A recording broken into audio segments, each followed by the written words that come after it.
बिल्कुल, काफी केओस और कंफ्यूजन के बाद जिस तरह से नताइज जो सामने आए हैं तो उससे अब जो है बिलाखिर बीजेपी ने राहत की सांस ली है और कम से कम जो संकेत दिया जा रहा था, जिस पूर्व में थी बीजेपी की कम से कम एक सीट जो है उनके खाते में चली जाएगी, तो बिल्कुल ऐन उसी उम्मीद के मुताबिक जो एक सीट है वो जी मुदस्सिर और जिस जी बीजेपी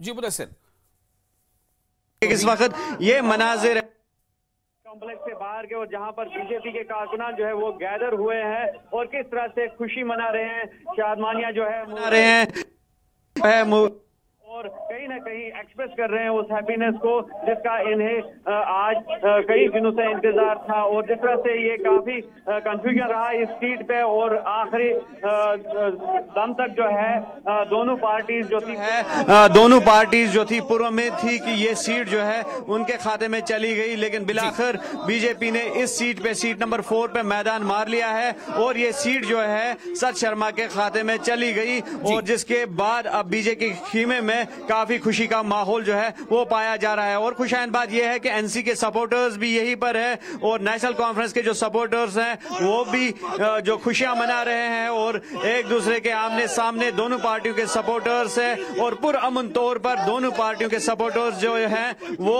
अपनी अपनी खुशियां मना रहे हैं और अपने जो उम्मीदवार हैं, इनके जो फातेह उम्मीदवार हैं उनके इंतजार में बाहर खड़े हैं और कहीं ना कहीं जो है उनका इस्तेकबाल करने के लिए भी तैयार हैं। जी बिल्कुल। तो जो मुदस्सिर ये जो सीट है बीजेपी के लिए वाकई ये बहुत बड़ी खुशी की बात है कि उनके पास कुल जो उनकी तादाद थी उनके एमएलएस की वो 28 थी, लेकिन उन्हें जो वोट मिले वो 32, यानी कि 4 वोट उन्हें इजाफी मिले हैं उनके अपने एमएलए की तादाद से ज्यादा। तो ये 4 वोट जिनके भी होंगे, लेकिन ये कि बीजेपी के लिए तो अच्छी खबर है, बीजेपी ने मैनेज कर लिया या वोटर्स पे इतना उनका भरोसा रहा, जो voters in terms of MLAs या एमएलएस ने इतना भरोसा जताया सत शर्मा पे, उनको वोट कर दिया, तो ये कैसे मुमकिन हुआ होगा? सही बात है। जिस तरह से हम आज सुबह से ही ये अनुमान लगा रहे थे कि क्रॉस वोटिंग के चांसेस जो है वो उनको रूल आउट नहीं किया जा सकता है। हालांकि जो इंडिपेंडेंट एमएलएस है एक एक करके उन्होंने अपनी राय का इजहार किया कि कहा कि वो नेशनल कॉन्फ्रेंस को ही अपना समर्थन देंगे, लेकिन बाद में जो है कम से कम 4 वोट्स की जो क्रॉस वोटिंग है वो यहाँ पर हुई है, उसको रूल आउट नहीं किया जा सकता है और बीजेपी इसको मैनेज करने में कामयाब हुई है। और जो 4 विधायक है कहीं ना कहीं से उन्होंने उनका समर्थन जो है वो मैनेज किया है और यही वजह थी कि जो ये बीजेपी पहले से इजहार कर रही थी जीत का, तो वो उम्मीदें जो है वो रंग लाई और जिस तरह से बीजेपी जो है वो काफी पुरउम्मीद नजर आ रही थी इस सीट पे। और इसका मतलब यही हुआ कि जो उनका जो ये स्ट्रेटजीज जो थी वो अडॉप्ट की है उन्होंने और उनको अडॉप्ट करके ही जो है ये बीजेपी जीत से हमकिनार हुई है। और जो क्रॉस वोटिंग है उसको रूल आउट पहले भी हमने नहीं किया था और अब भी रूल आउट नहीं कर सकते हैं। जो आपका सवाल है कि 28 कैंडिडेट्स है और वो 32 कैसे बने, तो उसका यही सबसे बड़ी वजह है कि 4 विधायकों की क्रॉस वोटिंग या जो उन्होंने वोट डाले हैं वो उनके हक में है। अगर इंडिपेंडेंट एमएलएस है तो उसको क्रॉस वोटिंग भी नहीं कहा जा सकता है क्योंकि उन पे कोई विप नहीं था, कोई उसमें रेस्ट्रिक्शन नहीं थी, तो उन्होंने अपनी मर्जी से वोट जो है वो बीजेपी के हक में दिए होंगे। लेकिन अगर किसी पार्टी की जानिब से ये विधायक जो है उनको उन्होंने बीजेपी को वोट दिया है तो यकीनी तौर पर उसको क्रॉस वोटिंग जो है वो कहा जा सकता है। बिल्कुल मुदस्सिर, तो अब ये तो फिलहाल अभी तय करना वो बात की बात है, इसके बहुत सारे प्रॉस एंड कॉन्स या फिर ये निकलेंगे किसने क्या क्या नहीं किया फिलहाल, लेकिन बात ये है कि सत शर्मा को जीत नसीब हो गई है। मुबारकबाद देना चाहता हूं कि जिस तरह से सत शर्मा जी जीत के आ गए, ये विकास की जीत है, ये डेवलपमेंट की जीत है, ये उन ताकतों की हार है जिन ताकतों ने यहां भी रीजनलिज्म को डिवाइड करने की कोशिश की, जम्मू और कश्मीर को अलग करने की कोशिश की। लेकिन आज ये डेवलपमेंट की जीत हुई है, विकास की जीत हुई है और उस पार्टी की जीत हुई है जिस पार्टी ने जम्मू और कश्मीर दोनों को एक नजर से देखा। तो अभी आप सुन रहे थे अल्ताफ ठाकुर को, बीजेपी के स्पोक्स पर्सन, और अब इस वक्त मुदस्सिर जी मुदस्सिर, और ये यहाँ से निकले हैं और काफी खुशी का माहौल पाया जा रहा है। जी मुदस्सिर, तो आप देख सकते हैं कि ये यहाँ पे बीजेपी और जो नेशनल कॉन्फ्रेंस कार्डर के कारकुनान है तो वो यहाँ पर मौजूद है और अपनी अपनी खुशी का जो है इजहार कर रहे हैं। कॉन्फ्रेंस बताइए क्या कहना है? नेशनल कॉन्फ्रेंस जिंदाबाद। तरीके से नेशनल कॉन्फ्रेंस हमेशा लोगों की आवाज उठाती आई है और आज पता लग गया है जो कह रहे थे उनको जवाब मिल गया है और ये जवाब आज वो बोलेगी राजस्थान वजीर आला थोड़ा हम कोशिश करेंगे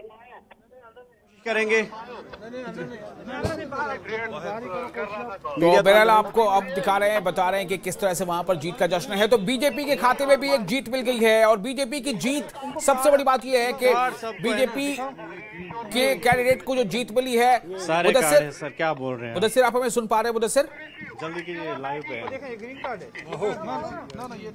मुदस्सिर अगर आप हमें सुन पा रहे हैं तो बताएं जी। सारे कार्ड से प्लीज छोड़ दीजिए, लाइव पे हमने। तो उस वक्त जो हमारे आप देख रहे थे कि मुदस्सिर ने बताया कि किस तरह से बीजेपी के जीत के बाद का ये मंजर है, किस तरह वहां पर लोगों ने बीजेपी के जो सपोर्टर्स हैं, जो बीजेपी कारकुनान हैं, वो गाड़ियों पर बीजेपी का झंडा लगाकर वहां पर वो आप रैली के शक्ल में देख पा रहे होंगे और ये काफी पहले से चल रहा था। तो सच शर्मा की जीत को लेकर कहीं न कहीं पार्टी बहुत आश्वस्त थी और पार्टी को पहले से इस बात का अंदाजा था कि सच शर्मा जीत सकते हैं, चूंकि इस तरह से इतना भरोसा था उनको अपने इस कैंडिडेट के ऊपर, या जो कह लें। तो इसके बाद ये 4 सीटों के नतीजे आ चुके हैं। 4 में से 3 सीटों पर, पहली, दूसरी और तीसरी सीट पर एनसी और चौथी पर सच शर्मा जीते हैं बीजेपी के। मुदस्सिर आप मेरी आवाज सुन पा रहे हैं?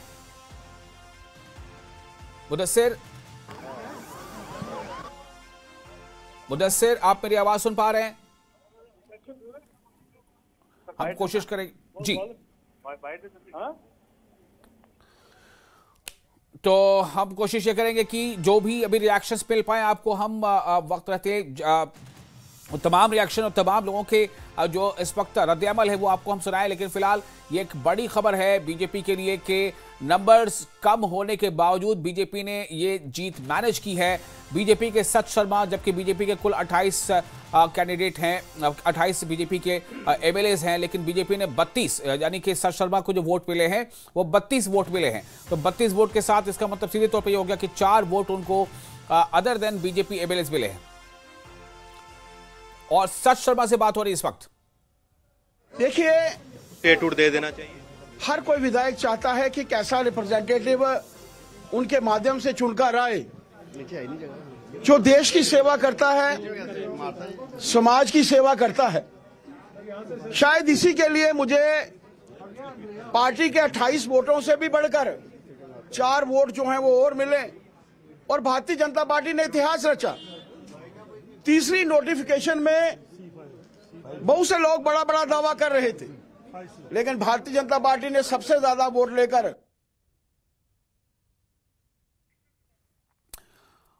हम आपको सुना रहे थे कि सच शर्मा ने क्या कुछ कहा है। मुदस्सिर हमारे साथ मौजूद हैं। मुदस्सिर, अगर आप हमें सुन पा रहे हैं?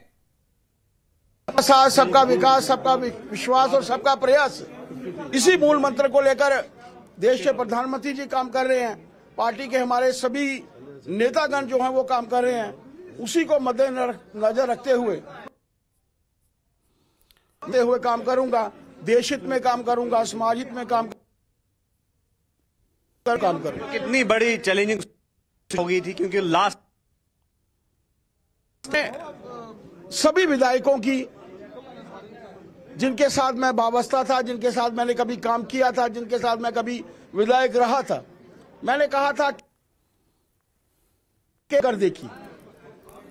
और आप मानकर चलिए कि जिस तरीके से लोगों ने खुलकर मेरा समर्थन किया है वो अपने आप में दर्शाता है कि नरेंद्र भाई मोदी जी के प्रति, भारतीय जनता पार्टी के प्रति लोगों के मन में जो प्यार है वो उमड़ कर जो है इस जीत के साथ सामने आया। हालांकि आपने काफी मेहनत की, लेकिन अब जो इल्जाम आएगा वो क्रॉस वोटिंग का होगा।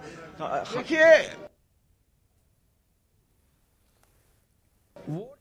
सच शर्मा को आप सुन रहे हैं इस वक्त। सच शर्मा बीजेपी के जो कैंडिडेट जिन्होंने जीत हासिल की है, और सच शर्मा चौथी सीट पर उम्मीदवार थे।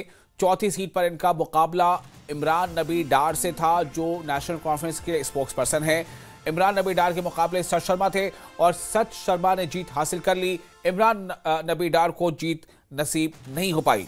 सच शर्मा ने 4 वोट ज्यादा हासिल किए हैं जितनी उनकी पार्टी के पास नंबर्स थे उसके मुकाबले, यानी कि बीजेपी के कुल जो एमएलएस थे उनकी तादाद है 28, लेकिन सच शर्मा को जो वोट मिले हैं एमएलएस के वो मिले हैं 32, यानी कि 4 वोट उन्हें और ज्यादा मिले। इस पे उन्होंने कहा, सच शर्मा ने जब पूछा गया तो उनका कहना था कि जो भी ऐसे एमएलए हैं जिनको लगता है कि मेरे जरिए से, मेरे वोट से, मेरे माध्यम से जो अगर चुनकर जाएगा तो वो कैसा नुमाइंदा होना चाहिए जो हमारे इलाके के लिए काम करे, तो कहीं ना कहीं ये वजह बनी है कि उन्हें वोट मिला है और उन्हें इतना वोट मिला कि 4 एमएलए का वोट उनको और मिला जो कि उनकी पार्टी के नहीं भी है। तो बिल्कुल आप नेशनल कॉन्फ्रेंस साहब, फातेह उम्मीदवार सजाद साहब, आपके फर्स्ट वर्ड्स क्या रहेंगे शानदार जीत के बाद, क्या कहना है? बहुत बहुत मुबारक आपको। बिल्कुल आप देख सकते हैं कि ये सजाद किचलू साहब जो कि फातेह साबित हुए हैं और किस तरह से सजाद साहब मुबारक हो। सजाद साहब क्या बोलेंगे? 8 मिनट खालिद साहब, अस्सलाम वालेकुम। सबसे पहले मैं अपने रब का मशकूर हूँ जो इज्जत और जिल्लत जो है उसकी तरफ से होती है।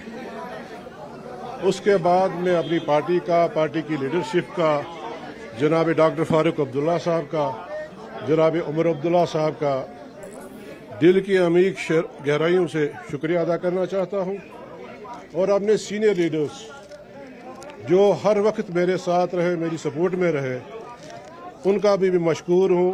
और ख़ासकर जो मेरा जम्मू का रीजन है, कश्मीर में जो मेरे हमदर्द हैं, स्पेशली चिनाब रीजन और ख़ासकर किश्तवाड़ के लोग, उनको भी मैं मुबारकबाद देना चाहता हूँ और उनका शुक्रिया भी अदा करना चाहता हूँ जो मुश्किल दौर में मेरे साथ खड़े रहे, हर वक्त खड़े रहे। मैं उनका जितना भी मशकूर हूँगा उतना कम। चौथी सीट में कहां पर 4 वोट चलेंगे? ये तो अभी कुछ नहीं बता सकते हैं, ये बैठ के हम पूरा डिस्कस करेंगे, उसके बाद ही बता सकते, क्योंकि आपने देखा अभी जब सीट डिक्लेयर हुई तो जस्ट यहाँ आए हैं, ये बैठेंगे, सीनियर लीडरशिप बैठेगी, पूरा थ्रेड बियर डिस्कशन होगा, उसके बाद ही कोई फैसला लिया जाएगा। कहीं पे चैलेंज लगा था आपको, जिस तरह से आप इलेक्शन मैदान में उतरे तो बीजेपी लगातार दावा कर रही थी जीत। देखिए,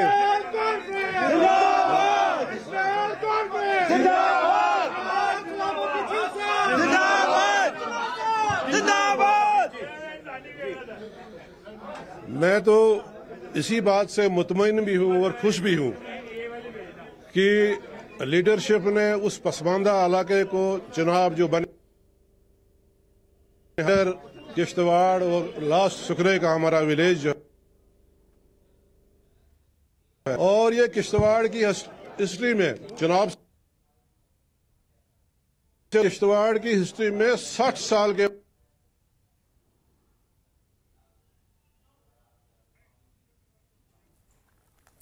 आप सज्जाद किचलू को सुन रहे थे। सज्जाद किचलू ने जीत हासिल की है और सज्जाद किचलू की जीत जो है वो राकेश महाजन के खिलाफ हुई है। राकेश महाजन उनके बदले मुकाबिल थे और सज्जाद किचलू जीत के बाद जो अपने राय दी है, अपना जो रद्द-ए-अमल का इजहार किया है वो अभी हमने आपको सुनाया। उनका कहना था कि वो मशकूर हैं सबसे पहले उस रब के जिनके हाथ पे इज्जत और जिल्लत है, उनका कहना था। उसके अलावा उन्होंने तमाम पार्टी लीडरों के जो सीनियर लीडर हैं उनका उन पर भरोसा जताने के लिए शुक्रिया अदा किया और साथ ही कहा कि वो पूरी कोशिश करेंगे कि जो उनसे वाबस्ता है लोगों की उम्मीदें उस पर वो खरे उतर पाएं। तो ये नतीजा है कुल मिलाकर 4 सीटों का। जैसे हमने आपको बताया कि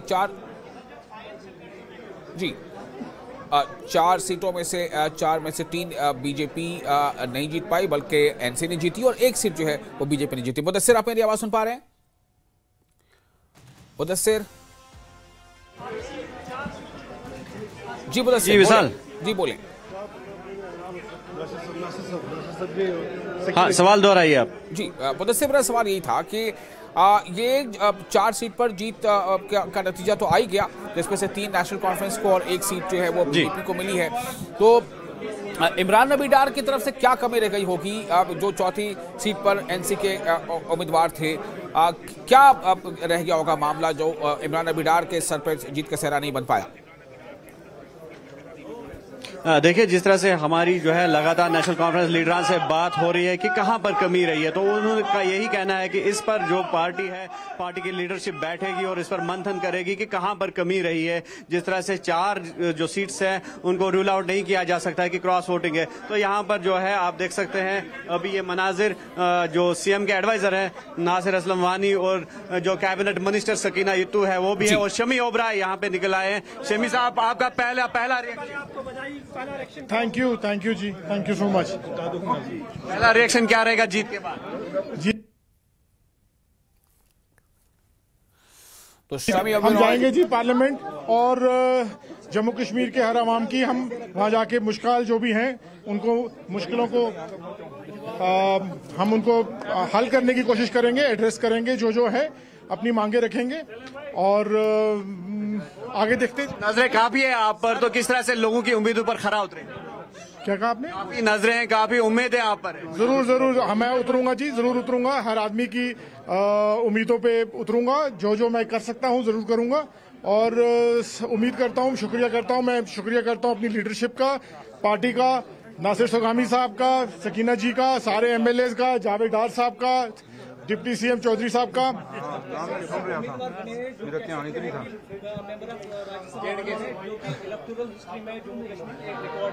किस तरीके से जो है खुशी आप साझा करेंगे? मैं बहुत खुश हूं जी, आई एम हैप्पी दैट अब मैं रिप्रेजेंट करूंगा सिख कम्युनिटी को, और ये भी चाहता हूं कि मैं पूरे जितने भी कश्मीर के मुसलमान, हिंदू, सिख भाई हैं सबको रिप्रेजेंट करूंगा। सिख कम्युनिटी के काफी इश्यूज है, रिजर्वेशन का इश्यू है, बाकी चीजें हैं, तो किस तरह से आप देखेंगे जी, उस पर हम जाके वहाँ बात करेंगे, वहीं देखेंगे। शुक्रिया।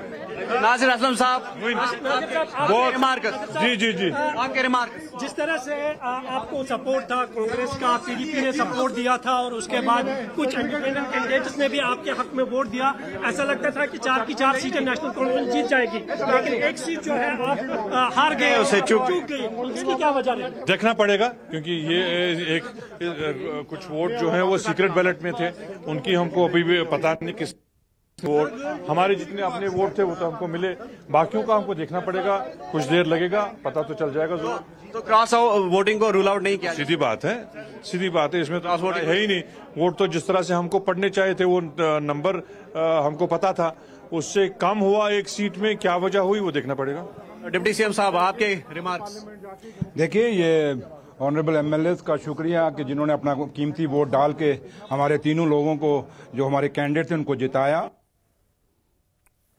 के जम्मू कश्मीर की आवाज़ बनेंगे हिंदुस्तान की पार्लियामेंट के अंदर, और जो हमारे मसले और मसाइल जो दिल्ली के अंदर हैं उन मसलों के लिए ये वहाँ राज्यसभा में लड़ेंगे और अपनी बात रखेंगे, और जम्मू कश्मीर के लोगों को जैसे उमर अब्दुल्ला सरकार से तवक्को है उसी तरीके से इन राज्यसभा मेंबर एमपी जो ऑनरेबल ये जाएंगे अब बन के, जब शपथ लेंगे तो इनसे भी तवक्को जुड़ी हुई है। तो लिहाजा जहाँ तक ताल्लुक है बीजेपी का, आज जो लोग कहते थे बड़े हम साफ सवित्री हैं, हम कुछ नहीं करते, तो उनको पूछिए आप तो 28 से ये इतने कैसे आ गए? इसका मतलब खरीद फरोख्त की है, और जो पूरे देश में बात कही जाती है कि ये वो पार्टी है जो खरीद फरोख्त करती है, आज फिर जम्मू कश्मीर में इन्होंने साबित किया कि कुछ लोगों को हमने जिनका जमीर खरीदा, हम ये कहेंगे जिन लोगों ने इनको वोट डाला है उन्होंने अपना जमीर बेचा, उन्होंने जम्मू कश्मीर के लोगों का विश्वास तोड़ा है, और जम्मू कश्मीर के लोग जिन जिन लोगों ने बीजेपी को वोट डाला है, जो बिके हैं, वो जम्मू कश्मीर के लोग उनसे हिसाब भी लेंगे और जवाब भी देंगे। आपके खेमे से हो सकते हैं क्या?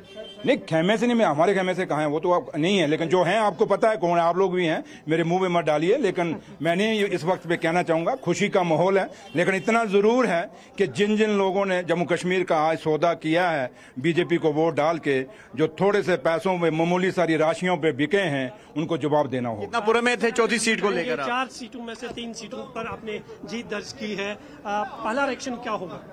ये खुशी का मुकाम है और जो ऑनरेबल एमएलए जिन्होंने हमारे तीनों कैंडिडेट्स को जिताया है उनका बहुत बहुत शुक्रिया। और ये तीनों लोग जो हमारे ऑनरेबल मुदस्सिर, अब मेरा सवाल अब आपसे ये होगा मुदस्सिर के तो ये लगातार हमारी इन लीडर्स से बात हो रही है और साथ ही साथ जो यहाँ के फातेह उम्मीदवार जो है नेशनल कॉन्फ्रेंस के और बीजेपी के, तो लगातार न्यूज 18 JKLH की उनसे बात हुई है और काफी पूर्व में नजर आ रहे हैं। लेकिन साथ ही साथ जो डेप्यूटी चीफ मिनिस्टर या फिर जो adviser to chief minister Nasir Aslam Wani की बात करेंगे तो उनका ये कहना है कि खरीदो फरोख्त जरूर हुई है, यानी कि क्रॉस वोटिंग या फिर हॉर्स ट्रेडिंग का उन्होंने जो है इशारा वाज़ेह तौर पर दिया है और कहा है कि इसका हिसाब जो है जरूर लिया जाएगा। और जब डिप्टी सीएम से ये भी पूछा हमने कि क्या वो अफराद वो वोटरान जो है जिन्होंने बीजेपी के हक में वोट डाले हैं क्या वो आपके खीमे से हो सकते हैं, तो उन्होंने उसको रूल आउट किया और कहा कि वो नुमाया तौर पर है जिन्होंने क्रॉस वोटिंग की, वो सबको पता है कि वो लोग कौन है, लेकिन इस पर पार्टी जो है मंथन जरूर करेगी और विचार विमर्श भी जरूर होगा। बिल्कुल मुदस्सिर, अब यहां से आगे की बात करते हैं थोड़ा कि ये तो हो गया 4 में से 3 नेशनल कॉन्फ्रेंस को चली गई, एक सीट जो है बीजेपी को चली गई, लेकिन अब यहां के बाद किस तरह से पिचिंग होगी, किस तरह इसको नेशनल कॉन्फ्रेंस पार्टी फोरम के अंदर, चूंकि देखिए आपने पहले भी बताया कि इसमें जो इंडिपेंडेंट्स थे उनके लिए कोई व्हिप नहीं होती, इंडिपेंडेंट एमएलएज कोई व्हिप से बंधे नहीं होते। हाँ, ये अलग बात है कि अगर वो सरकार को सपोर्ट कर रहे हैं तो क्या वो सरकार के हर उस कदम के साथ रहेंगे जो वो पार्टी चाहेगी। तो इस पे एक डिबेट या बहस तो लंबी चलेगी अभी, लेकिन मैं ये जानना चाहता हूं कि इमरान नबी डार से क्या आपकी बात हो पाई है इस बारे में? नहीं, जिस तरह से हमारी कोशिश जरूर रहेगी कि इमरान नबी डार को भी तलाशा जाए, क्योंकि अभी तक हमने उनको नहीं देखा, शायद वो अंदर ही होंगे अभी असेंबली कॉम्प्लेक्स के अंदर, लेकिन जिस तरह से लीडरान जो है उनका यही कहना है कि इस पर जरूर पार्टी जो है एक मंथन करेगी कि कहां पर कमी रही है और अगर बीजेपी के पास जो वोट्स थे सीट को जीतने के लिए वो वोट्स कम पड़ते थे तो वो सीट वोट्स जो है किस तरह से उनके खाते में आ गए। जिस तरह से आपने भी कहा कि 28 का स्कोर किस तरह से 32 बन गया, इस पर जरूर जो है पार्टी सोच विचार करेगी। और जिस तरह से डिप्टी चीफ मिनिस्टर ने ये कहा कि बीजेपी का ये कहना था कि वो डेमोक्रेटिक वे पे जो है भरोसा रखती है और कहीं ना कहीं अब बीजेपी को भी जवाब देना होगा कि वो उनके जो दावे थे वो कहां गए और जो बीजेपी दावा कर रही थी साफ शफाफ इलेक्शंस का वो कहां गए, ये डिप्टी सीएम का कहना है। और डिप्टी सीएम का ये भी कहना है कि जो हॉर्स ट्रेडिंग है, वाज़ेह तौर पर इशारा दिया डिप्टी सीएम ने कि हॉर्स ट्रेडिंग या फिर क्रॉस वोटिंग जो है वो हुई है, लेकिन उसके बदले विधायक जो है जिन्होंने वोट डाले हैं उनको किस तरह से खरीदा गया, इसका जवाब उन्हें अपने जमीर से पूछना होगा।